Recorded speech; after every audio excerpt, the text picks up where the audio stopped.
Hey, good morning, everybody. How's it going? So one of the challenges that you face as an RV owner is cold weather RVing. And one of the biggest challenges that an RV owner can deal with is when you've got freezing temperatures and a water hose that has frozen up. So I've got this here. This was gifted to me in exchange for this video. And so this is a heated drinking water hose.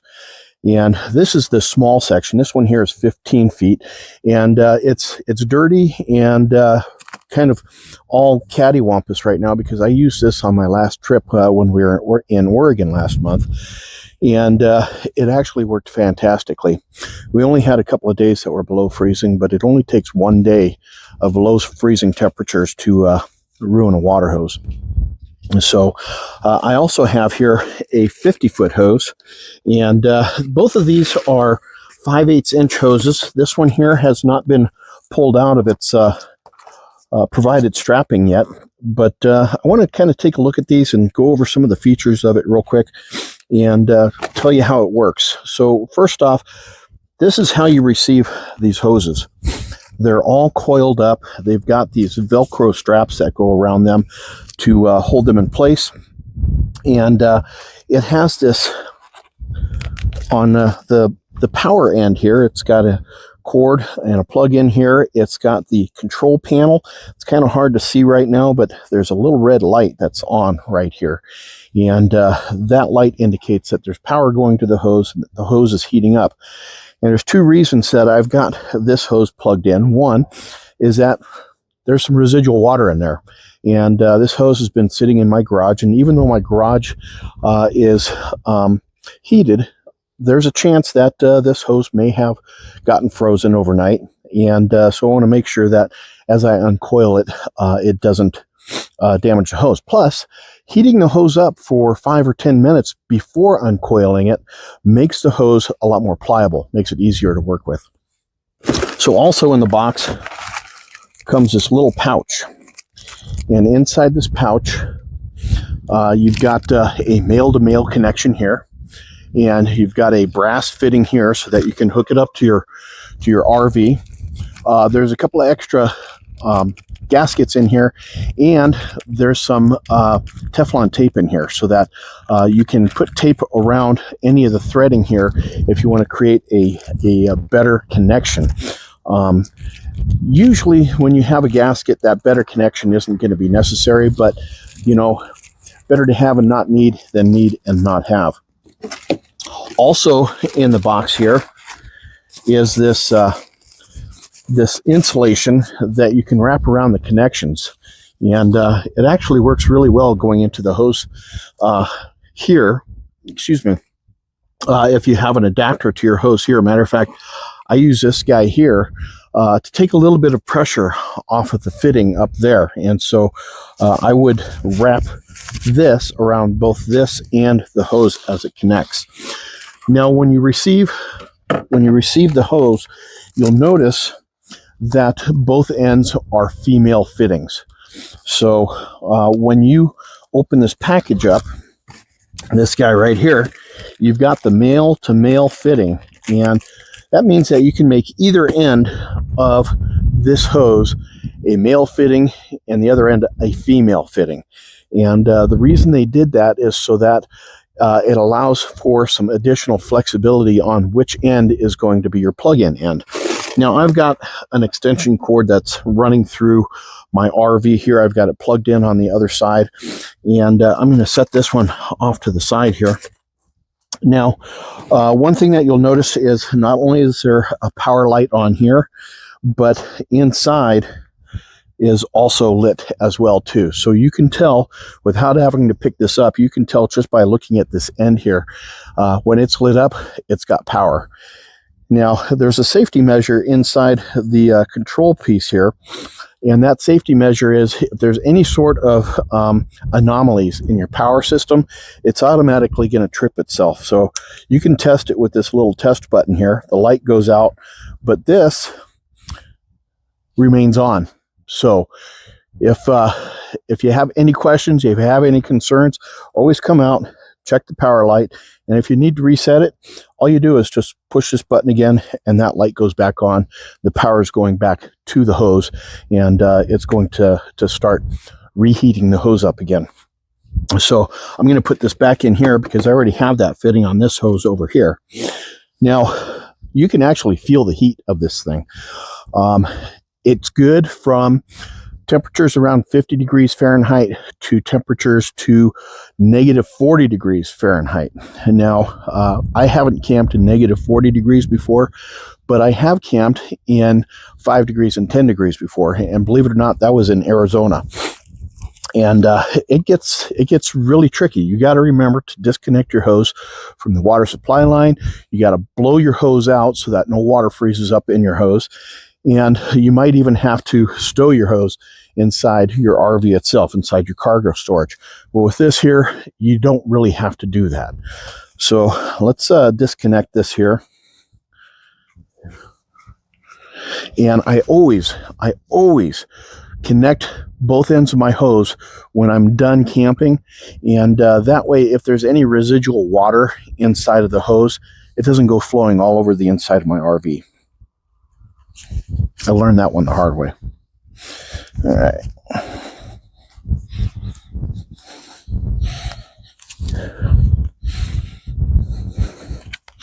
Okay, so again, this is really easy to take out, this male-to-male connection here. And in this particular case here, I would make this female section the part that I'm connecting to my water supply. And I would make this one here my male connection. Now you can connect these hoses to each other. You can connect this 15 to this 50 here, making a 65-foot piece hose. And the one drawback that I have noticed to this whole thing is that there's no way to connect the electrical connections. So you have to have a couple of extension cords to be able to power these up. Beyond that, this is better than sliced bread.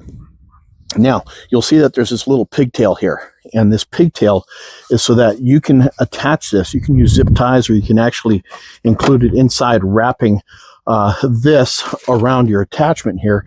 This is warm as well, too, so that it'll help keep this little guy here from freezing while it's inside. So, got a little bit of wind blowing out here. It's bringing that temperature down to probably about 5 or 10 degrees, and it's getting kind of chilly out here. So this is the type of time and the type of temperature where having a hose like this is really paramount to your comfort and maybe even your survivability, because if this puppy freezes up, you have no water supply inside your RV. And so you want to make sure that this is connected correctly, and you want to make sure that your power is constantly on. So one of the other things that's really kind of cool about these hoses is the color. You'll notice that it's a brighter yellow. And so if this is sitting on top of the ice or inside the snow, this should stand out a little bit more than maybe a darker color hose is. The water that flows through this is 100% drinkable. This is all potable water that comes through this. So you want to make sure that you have a good filter on your water supply so that the water that is entering your hose is 100% drinkable. I always carry a water filter with me. Matter of fact, right now I need to pick up a couple of new filters, because my last one we used for 45 days, and that's about long enough to fill up a good filter. So a single filter. Beyond that, you want to make sure that again, you plug this in beforehand so that it becomes much more pliable. Just in the 5 or 10 minutes that I've been talking here, this has become more pliable.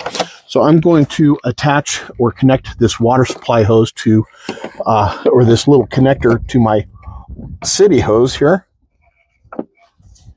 Oh, I got to stand up to do this. Now, my RV is completely winterized, so I'm not going to hook up the water, and I'm not going to turn the water on, but I'm going through the motions here so that you have an idea of how effective these heated water hoses can be. So open up this through section here. Oops.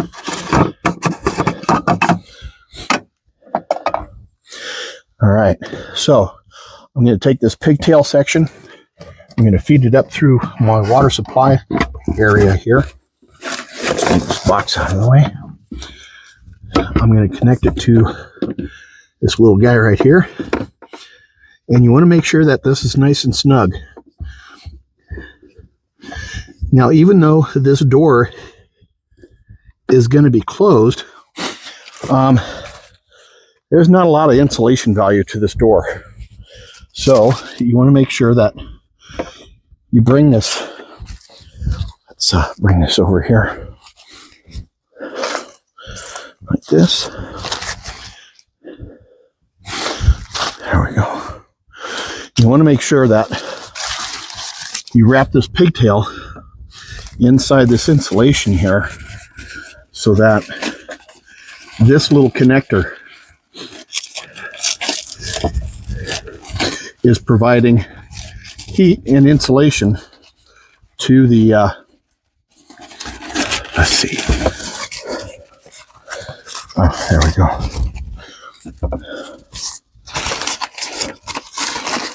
There we go. So that this pigtail is providing heat and insulation to your connector going into your RV. So you see how that's wrapping that up. It's providing insulation inside the compartment here, because you have a small section that's not heated, and that will freeze. I've had that happen before too. So connecting your water line from there is just standard water connections. And again, I've stayed in RV parks where it's mandatory at night to disconnect your water supply from the water main, because or from the water supply, because it has what's called an antifreeze valve in it. So it might stick up out of the ground this far, but the valve itself is down underground where it's insulated. And so you turn that off, you bleed the water off, and you allow that to not freeze. I've made that mistake before as well too. I did that in Arizona as well, where I forgot to unhook my water overnight, and the water main or the water supply froze up tight. And so I had to go down and explain to the office that I made a rookie mistake.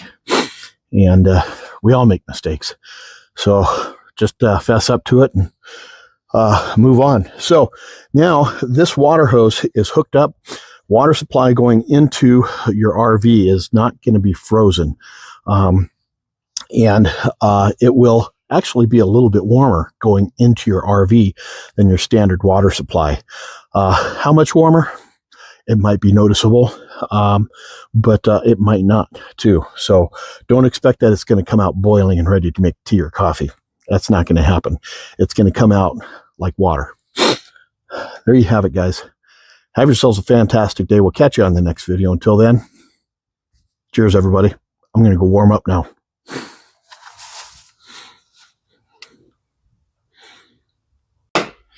Hey, I just wanted to say a quick thank you for taking the time to watch my video. If you'd like to see more videos, the link to my Amazon storefront is down in the descriptions, and I'd love it if you'd take a little walk over there, check it out. Have yourselves a fantastic day. We'll catch you later. Cheers, y'all.